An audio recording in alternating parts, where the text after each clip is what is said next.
I don't know what it is. Oh, good. When that bone dry is chilling in the freezer. I got a long stem glass, too. Long stem glass. That's very important. You don't want to drink a bone dry out of a paper cup. I would not drink it if it were in a paper cup. Got to be in a long stem frosted glass. 101. Good morning. Grace. Sir. In response to that woman who's getting all that hobble because she's too...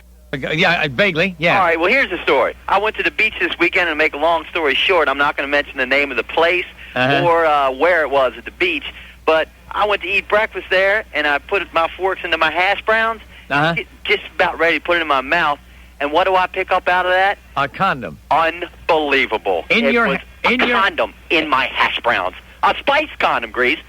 But it looked like one for an oversized dwarf. It was un-freaking believable. Did you skewer it with your fork and say, hey, call the waiter, look out, what's the meaning of this? Grease, man, I stood up and I said, what is this? Look at this.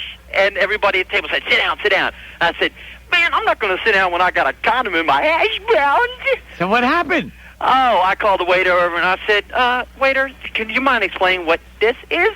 And he says, I don't know what it is. I said, what does it look like? And he goes, a condom? And I said, you got it, buddy. You better take this trash back and give me some new ones.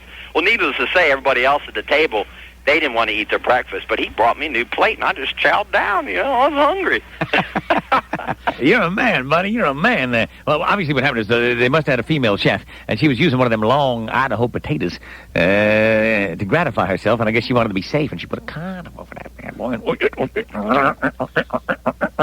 Can people do the damnedest? I caught my grandma one time doing that. Not with a potato.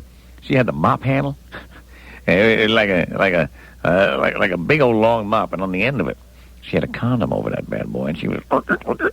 I said, you don't need a condom on that. You ain't gonna get pregnant. She said, I ain't worried about pregnancy. I'm worried about splinters.